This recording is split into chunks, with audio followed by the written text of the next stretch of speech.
Western world, they create housing bubbles to steal our land. Going back to the early days or earlier days of this crime syndicate, they came out with this document they call Bankers' Manifesto of 1892. And in that document, they kind of outlined their master plan. A significant part of it involves taking away our land, stealing our homes.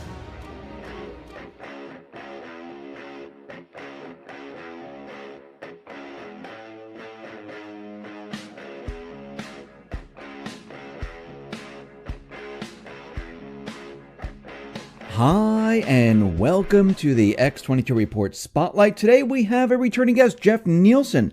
Jeff is a writer, editor. He's published approximately 1,000 commentaries on mainstream news and precious metals websites around the world. And I am very happy to have him back on the X22 Report Spotlight. Jeff, welcome back to the Spotlight. Hi, Dave. Always a pleasure to be here. Hey, thanks for being here. And hey, I wanted to talk about the petro yuan. And there's a lot of coverage on this, not in the corporate media, but on the alternative media, where the petro yuan, they have the futures trading. They've been testing it. Some people are saying it goes live Christmas. And I wanted to get your take on where you think this is going to bring the economy with the petrodollar, and what if the central bankers are actually orchestrating this, or is this something that is needed, or are they trying to move us away from the petrodollar? I wanted to get your entire take on what is happening right now. For us lowly individuals kind of on the outside looking in, there's generally more than one interpretation you can attach to these sorts of events. So, not prejudging it, I think that the obvious scenario is, okay, China is challenging the petrodollar, U.S., monetary supremacy, and that sort of thing. And that's certainly a viable interpretation. That would be the interpretation I would lean towards. Of course, you're always going to see other people arguing the opposite side of the equation, that with China getting into their own quote unquote, petrodollar, petro yuan, it's an indication that they're essentially, teammates within the same system. And you can make arguments for both positions, because there's such a lack of transparency in the global economy that, we really can't ascertain with any certainty. So I'm open to both interpretations, but I certainly lean towards China being an independent actor, being for lack of a better term, foe of the United States rather than any sort of closet ally. I mean, do you think they started it because they see the petrodollar? We know that the fiat system, some people say fiat, some people say fiat, is coming to an end. I mean, we know that they only last for a certain period of time, and now we've gone past that time by a couple of years here. Do you think they realize, and same thing with Russia, that, hey, look, the petrodollar system, it won't be able to go on any further, and, we need to start something else up? I mean, we see China, we see Russia, they've been accumulating a lot of gold throughout this entire period of time where we, entered the Great Recession and up to this period. So do you think they are doing this on purpose and preparing for some type of transition? So the long-term major accumulation of gold reserves by both China and Russia is one of the main reasons that I refuse to accept the premise that China and Russia are, in fact, closet allies with the U.S. and there's really just a single cabal, with everything being a theater in terms of the global stage. Because the point is that China and Russia's actions in accumulating all of this gold are at the very least, an indirect threat to Western hegemony. And so if East and West were partners in some greater theater, I could see a lot better ways to play out the theater than with positioning them on such obvious opposite sides of a fence. Because, of course, the West have squandered their gold reserves. They've gone down the road of fraudulent monetary systems, fraudulent currencies, and just infinite financial fraud in every manifestation possible. And we see the East seemingly going down the opposite road, looking to create a legitimate foundation for their monetary system, looking to create legitimate currencies, legitimate economies, and parallel institutions to the institutions created by the West, presumably legitimate versions of these institutions. I wanted to throw cryptocurrencies into this. Now, if we look at what has been happening with the crypto market, I mean, Bitcoin is just skyrocketing right now compared to gold and silver, where we know this has been manipulated. We know they keep the prices down because if, the price of gold and silver started to rise, people would question and say, ooh, what's going on here? So right now, we see the crypto market booming. I mean, it's surging like there's no tomorrow. And as we see this happening, we have two different camps. One camp is saying that the crypto market is for the people, it's decentralized, and it's to maybe take over, maybe replace the current currency system with this cryptocurrency system. Then we have the other camp that says this is created by the NSA, government, central banks, and they did this to trick us, fool us, to lead us into their one world currency system. I just wanted to get your take on how you view this. Again, you can certainly divide things into two camps, and both camps can make plausible arguments. I lean towards the side that these cryptocurrencies were a separate and legitimate innovation that was not created by the cabal. And it's, there's a number of reasons, and of course, none of them are absolute in terms of being persuasive, but for me, in cumulative terms, it sort of lends towards treating these cryptocurrencies as being legitimate creations at the very least. And so we start off with the fact that, why create a cryptocurrency when they already had their fiat system in place? And so, yes, we've talked about how these current fiat currencies are on their sort of their last legs, as is the case with this whole system of monetary fraud, where they all have a limited shelf life. But at the same time, there's also been a considerable movement by the Western banking crime syndicate to attempt to foist SDRs upon us, the IMF's special drawing rights. And so it invested several years of trying to portray that as some sort of an currency option, even though, of course, all the special drawing rights are a line of credit. And I mean, there's no possible way that you can bastardize a line of credit to the point you call it a currency. It just was nonsensical. But I mean, that was definitely a very strong avenue that the bankers are going down, and totally independent of cryptocurrencies. So you could argue, well, gee, they failed with the SDRs, so they created cryptocurrencies as their next option. But in fact, I would argue that doesn't necessarily jibe with the facts, because even as the cryptocurrencies were starting to emerge, the crime syndicate was already into its next big crusade, the war on cash.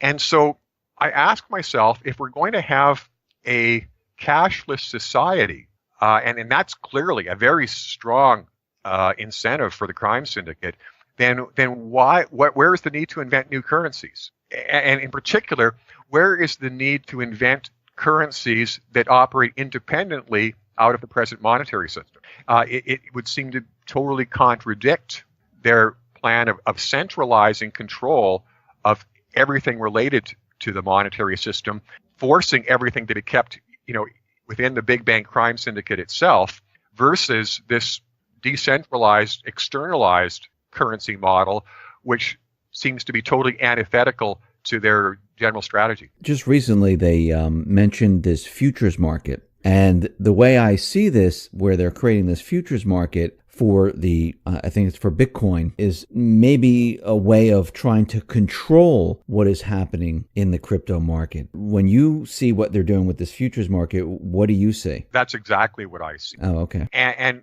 so, of course, as these cryptocurrencies began to emerge as a direct threat to the central bank system, I was simply sitting and waiting for the next move by the crime syndicate. We know how they have attacked gold and silver as both legitimate currency options and as also the canaries in the coal mine that warn us about their financial fraud. And they've made suppressing gold and silver one of their most overriding obsessions of all of their criminal activities. So the idea that they would take this incredibly heavy-handed approach to gold and silver as competition to their central bank fiat currency system, but allow cryptocurrencies to spring up and run amok was just totally ludicrous. It was never a possibility it would happen. So I've been waiting for the bankers to make a move.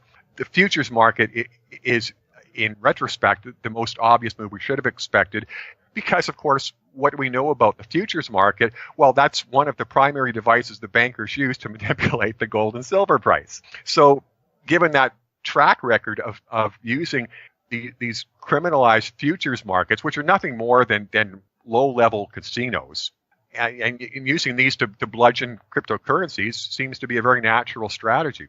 And I've discussed this and gotten some feedback that, oh, well, the price of Bitcoin is determined totally independently by its formula, and Bitcoin, the futures market, is totally separate from that. Well, that's certainly not how it's worked with precious metals. With precious metals, the phony, fraudulent futures price has dictated the real world price for these metals. And I certainly can see that.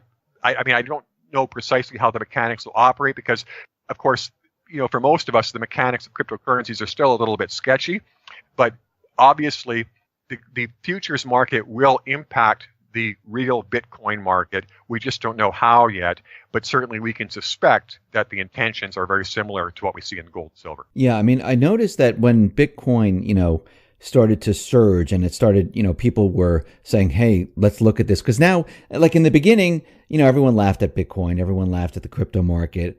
And then as the price of Bitcoin and all other cryptocurrencies started to move up, more and more people, start to mention it. I mean, I hear people now on the street, I don't know if they're invested in it, but they know what Bitcoin is. And I think from what you're saying and what I've been watching, it seems like the central bankers are nervous and afraid of this type of currency, because if people or countries and people in countries start moving into this type of currency, I believe that they're afraid they will lose control, and people will say, well, why do we need the central banks if we have this? Well, and let's spend a little bit of time talking about these cryptocurrency markets themselves, because I look at these markets and I get immediately suspicious. And again, it's based on the simple fact that we have this banking crime syndicate with the world's most lucrative monopoly, their fiat currency fraud system, and this threat to that monopoly.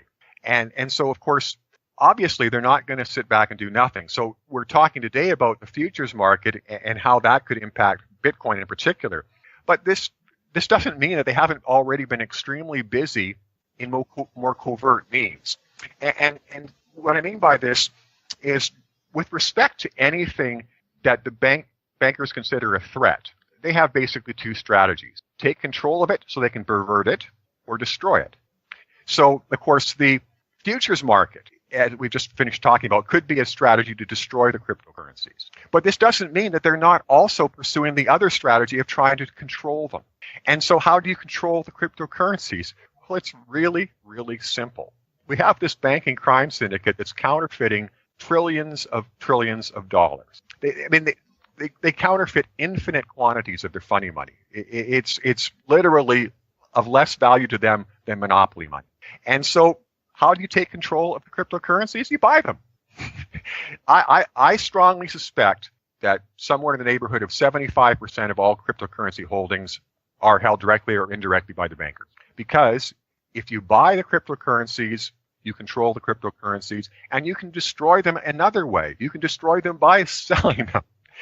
If they hold 75% of these cryptocurrencies, or even 50%, or even a third, and they go into a concerted selling mode, they're going to destroy these cryptocurrencies. They're going to create such a panic and they're going to destroy the bullish sentiment that exists so thoroughly and completely, and frighten people to such a great extent that they can never recover. I see what you're saying. So I just want to make this clear. They're creating currency out of thin air. They're taking this currency that they're creating out of thin air and buying Bitcoin or Litecoin or any other, most likely Bitcoin right now, because that's just shooting up. And they're convincing everyone, and everyone's other people are getting into it because they believe, that this is going to continually move up and up. And actually, if you really look at it, this is what they do with the stock market. This is what they do with pretty much, every piece of the economy that they get their hands on. They create this, and then everyone will be like, see, you shouldn't use cryptocurrency. And of course, the pointing the loudest and shouting the loudest will be the bankers. See, we told you these cryptocurrencies were kind of sketchy. We warned you. Why would you shy away from our wonderful fiat currencies that we've established over all these decades and risk your life savings in these cryptocurrencies? It's almost too easy. Actually, they could take it a step further. They can say, see, this is something that we don't control. We've created our own coin that we control, that we can stabilize, just like the dollar, just like the euro, in people's minds, they think it's stable because you don't see the dollar, moving up in value, going down in value. It happens over time, but they could, move in that direction. Sure, but let's put two equally probable avenues out there. Avenue number one is they create their own cryptocurrency, calling it the safe cryptocurrency, when of course it's just going to be the ultimate fraudulent cryptocurrency. Avenue number two is they go through this bubble and crash cycle, and then they say, you know what? These cryptocurrencies are just so dangerous that for your protection, we're going to outlaw them. Yeah, that's true. And so the other factor here, of course, is the banking crime syndicate controls the media. So they can peddle any lies they want, and they can brainwash us with any lies they want, just as they do in every other facet of our economies and most other facets of our lives. So there's no problem at all to pass off this script. Take the cryptocurrencies up really high, crash them so that so many people are severely harmed. And of course, it doesn't even actually have to be huge numbers of people. Again, with the propaganda machine at their disposal, they can simply exaggerate the severity of the crash. They can talk about the quantity of losses and then simply conceal the fact that, maybe 75% or 90% of those losses were self-inflicted losses that the bankers took themselves.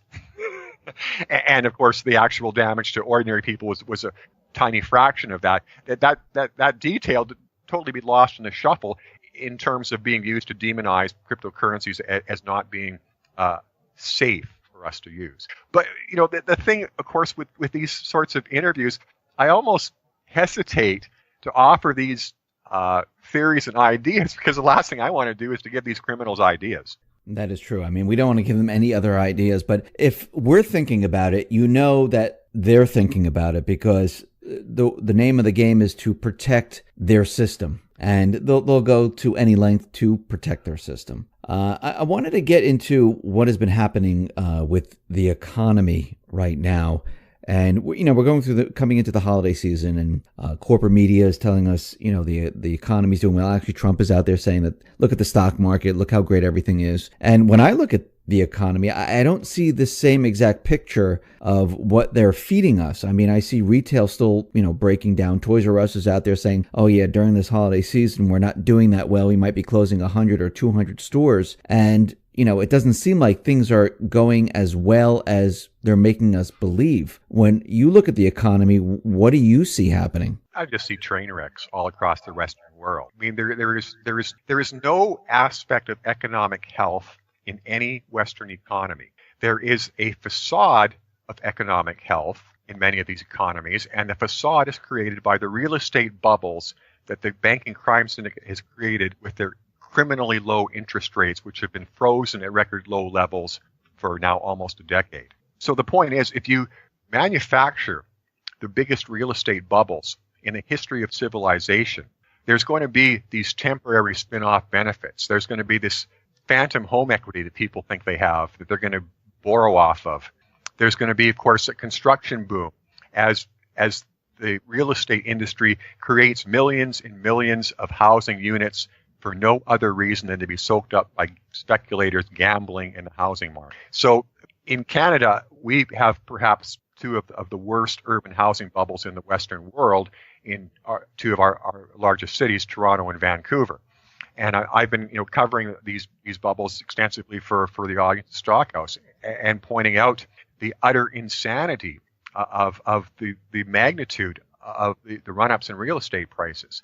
Because real estate bubbles are the easiest of all bubbles to spot, because there's a simple truth that governs every real estate market, and it's that housing prices must remain parallel to incomes over the long term, because we pay for our mortgage payments with our incomes. So if housing prices detach from incomes, then there's no way to sustain the housing prices. So housing prices have been going almost vertical for a decade, and actually in Canada for closer to 15 years. Incomes have been flat. This has created the largest disconnect in our history between housing prices and incomes. Obviously, our incomes are not going to shoot up vertically to catch up with housing prices, so housing prices must crash back to income levels. And so in our bubble markets in Canada, I'm predicting crashes, total peak to trough crashes of at least 75%, with a greater probability that, because markets tend to overshoot, that the peak to trough crash is closer to 90%. And obviously some of the US markets are of similar magnitudes in their bubbles, although of course with the US, you had a partial deflation of your own real estate bubble following the crash of '08. So it basically kind of half deflated in after 2008. The US market should have been plunging down by at least 60%. It only fell by about 30%.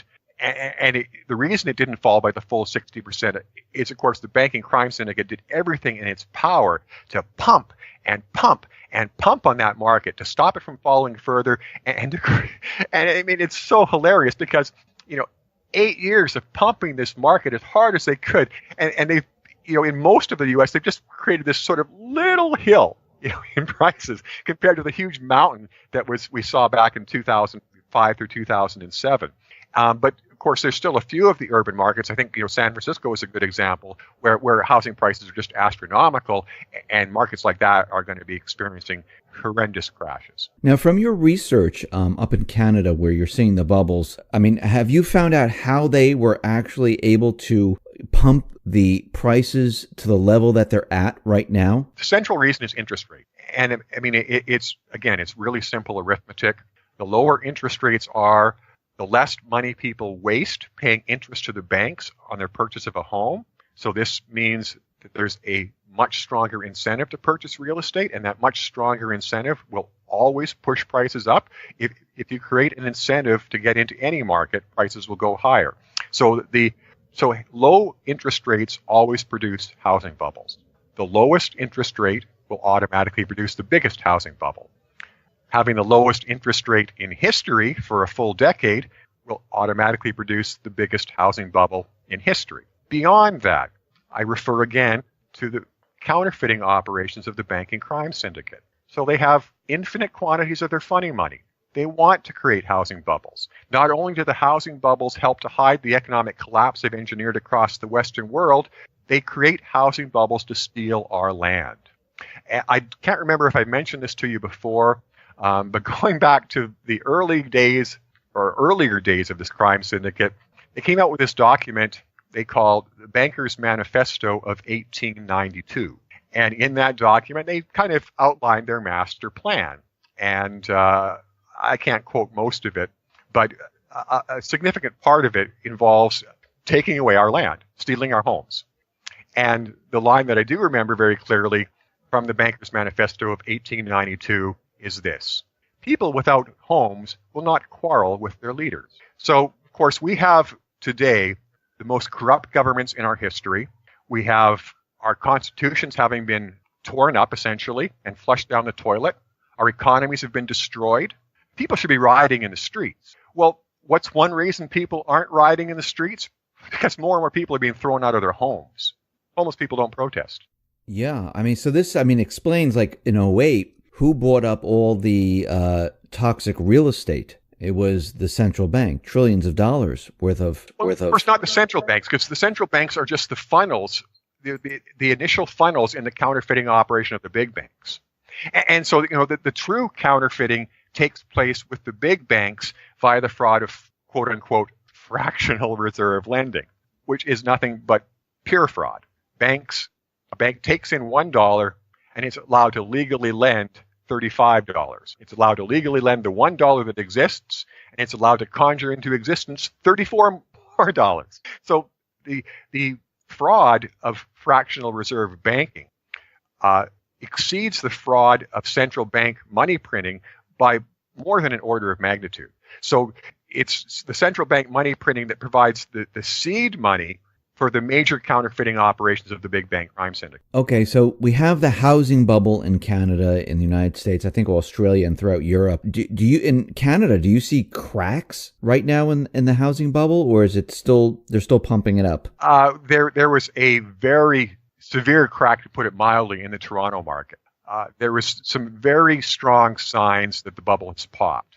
There was I think that was a 7% 1 month decline in prices. Huge drop-off in sales volume, huge jump in the amount of time that listings are on the market. And of course, the other thing that's a telltale sign at the end of housing bubbles is what you see is the lower end of the market always starts to unravel before the upper end. And there's two reasons for this. First of all, of course, at the upper end of the market, you have people that are drowning in so much dollars that they have absolutely no worries of even a crash. But apart from not being worried about the crash, these people are so far detached from the real world that they're the last people to be aware that the market has turned. So what we're seeing in Toronto is signs that the lower end of the market is starting to come unglued. And for me, that's one of the very surest indicators that the Toronto housing bubble and almost certainly the Canadian housing bubbles are at the very end of their life. Now, do you think the popping of these bubbles in Canada, do you think this is going to be the start of other housing markets coming down? When one goes, I think they all have to go at this point. It's because the bubbles have been building for so long and they've gotten so large.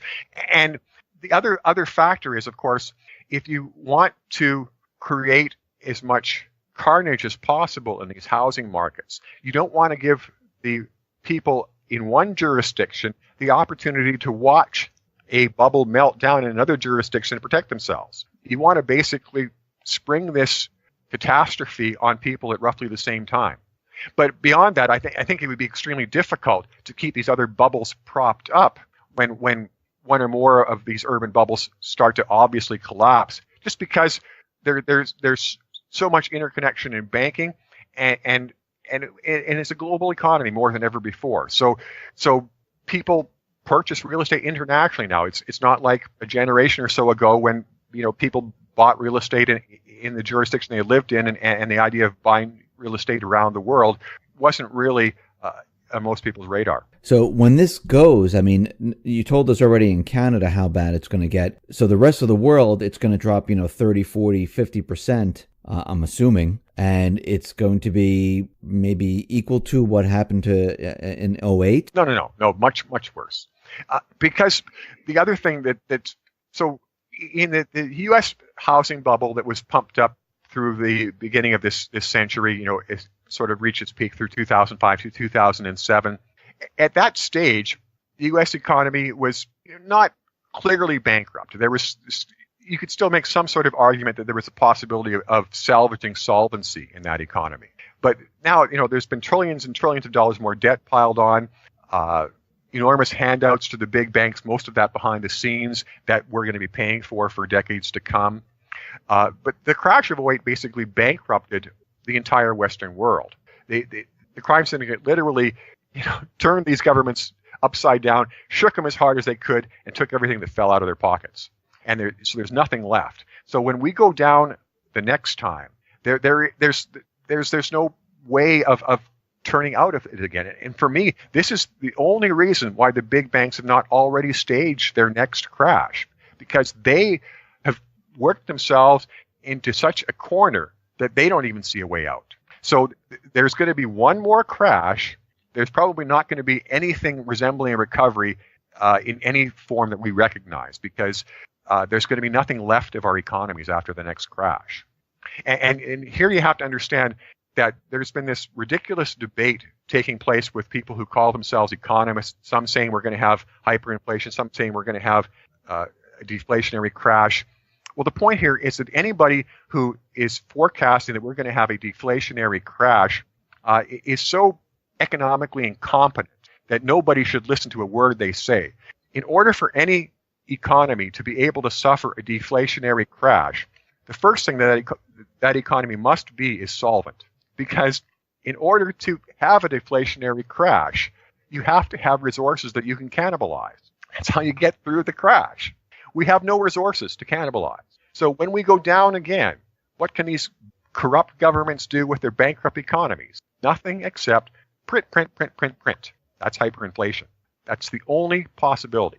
So there will be a next crash, and the next crash will result in the hyperinflation that obliterates our current monetary system and vaporizes our economies. See, the other thing here is that this hyperinflation would have taken place many years ago if not for the extreme level of control that the crime syndicate exerts over our economies. Because the U.S. dollar has been totally worthless going back to at least 2008. That's when, of course, this fraudulent quote-unquote quantitative easing materialized. And quantitative easing is literally just conjuring paper out of thin air. There's no longer even any pretense of legitimacy in the monetary system. Quantitative easing was a euphemism of a euphemism. The previous euphemism was the euphemism called monetizing debt. Monetizing debt is what a bankrupt government does when it has no other options, and monetizing debt is just print, print, print.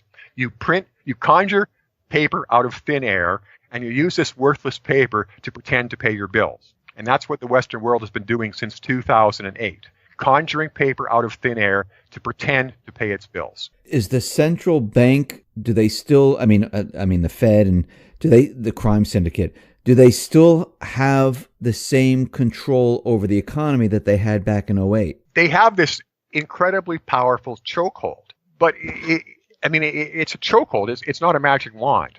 So they can't do anything to fix things. All they can do is delay when the next crash starts. And that's what they've been doing. I'm sure you remember I was forecasting that the next crash was going to occur in 2016 because that was just basically extending the bubble and crash patterns we've seen over the previous 15 years or so, where they've been basically 8 years apiece. 8-year bubble, then a crash, another 8-year bubble, and a crash. So based on that pattern, we were due for another crash in 2016. And of course, the other reason for the 8-year bubble and crash cycle is so the U.S. can play this silly game of Tweedledee, Tweedledum. You have one party in power for 8 years, and then, of course, you stage the crash just as they're going out, so you can blame them instead of the bankers for the crash.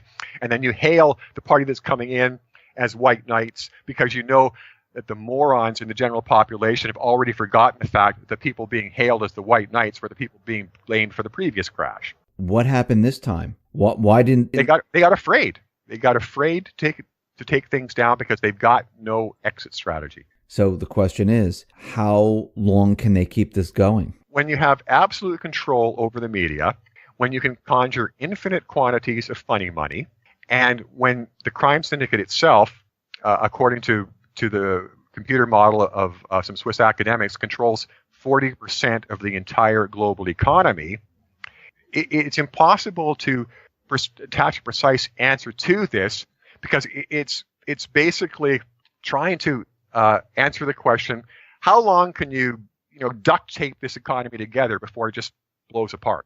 And of course, the duct tape is their infinite counterfeiting. So we've never been in a scenario like this. So nobody can say, well, it can only go on for another 18 months, or it can only go on for another 6 weeks.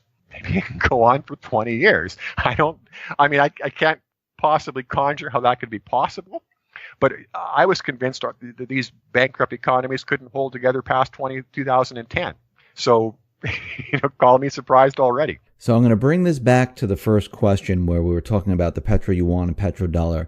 Now, The Economist magazine said that in 2018, we were going to go on a gold standard, or we're going to switch to a different currency. And we're approaching 2018 right now. And we see that China, like we've been talking about, they accumulated a lot of gold. Russia has accumulated a lot of gold. We see the petro-yuan, some people saying that this can be converted into gold, which is going to challenge the petrodollar. Do you think this is in preparation for that because this is their only way out? I mean, it depends on whether you want, how much significance you want to attach to an article that was written 20 years ago. So, and I mean, so much has changed since then. There could have been a very focused plan in place to, make this a self-fulfilling prophecy. But, things could have changed so much that the plan had to be replaced. maybe the plan's still intact. Maybe that's going to happen. I'm reluctant to embrace that nature of prophecy when it comes from a criminal entity that's known for misdirection. So, and I mean, so many people have referred to this old Economist article that I have to ask myself if the main reason that it's managed to stay in the public attention this long has not been the crime syndicate itself, making sure that people continually get reminded every so often. Remember what the Economist was saying back then. So, this could be nothing more than another misdirection exercise where they're looking to get people focused on some sort of new world currency coming into existence in 2018, and instead of that, that's when boom, they spring the ban on cash, and there's no currencies at all. So where do you think we're headed in 2018 with all of this? Do you think the system is just going to chug along throughout the whole year? The last article that I wrote on Bullion Bulls Canada, I wrote actually at the beginning of 2017, and it was titled The Year of Crisis.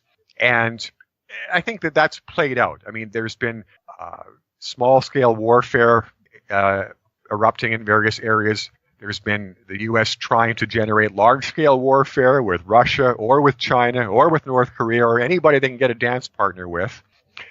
There's been, some very serious economic events. I mean, Argentina's, had a complete meltdown of their economic system. So I think that we've seen a year of crisis, but at the same time, there's this ridiculous eye of the hurricane sort of mentality that surrounds us, where we have the mainstream media presenting all of these extreme events and all of these, extreme things occurring in our economies. And yet we look at markets and the VIX is at all-time lows for volatility. How can you have a system that is this manifestly unstable, it's completely bankrupt, it's completely corrupt, and have absolutely no volatility in markets? It's complete insanity. So we have a system that cannot possibly endure, and we have this incredible don't worry, be happy mentality where the media on the one hand will present extreme events and then just brush them off. Oh, but the U.S. markets went up today, so no big deal. And of course, the reason that U.S. markets can go up as the mainstream media reports extreme events is because the markets themselves are absolutely controlled by the crime syndicate's algorithms and can be marched up and down however they like. For instance, in U.S. markets, there has been zero earnings growth since the end of 2011. So for 6 whole years, quarter after quarter, U.S. markets have just been getting more and more and more expensive, while the mainstream media engages in this ridiculous lie every single quarter. Every single quarter, they start off saying there's going to be, quote unquote, earnings growth in U.S. with U.S. corporations, and that's going to power higher valuations. Then the reporting season starts. The day reporting season starts, the words earnings growth completely vanish from the vocabulary of the mainstream media, and they're replaced with the words beat expectations. It's pure bait and switch. They tell people there's going to be earnings growth. Then when the corporations actually start to report their earnings, all they ever say are 2 words, beat expectations. They never talk about whether earnings have actually gone up or down because, of course, they never go up. I mean, they may hiccup around, gravitate around a particular number, but they never go up. So the only way they've been able to continue to pump the bubbles up higher and higher and higher is with this ludicrous charade where they pretend that beat expectations means the same thing as earnings growth. And of course, we have such brain-dead zombies for investors that none of them are even noticing this. Jeff, listen, thank you very much for being on the X22 Report Spotlight. I really appreciate it. Can people still see your writing in certain places? My site, Bullion Bulls Canada, is still up. I'm not sure how much longer I'm going to keep it online. My feeling at this point is that we're not attracting a lot of new people to hear our message, that we're just kind of preaching to the choir at this point. And so I'm not sure, if my own motivation remains to keep going with this. I've also been having commentaries published at Sprott Money, but I've recently discontinued that relationship as well to focus on my market work with Stockhouse. And, the one thing I like about what I'm doing right now is that I'm basically an advocate for small corporations, trying to help these companies that I know are being held down, climb above that, that trap.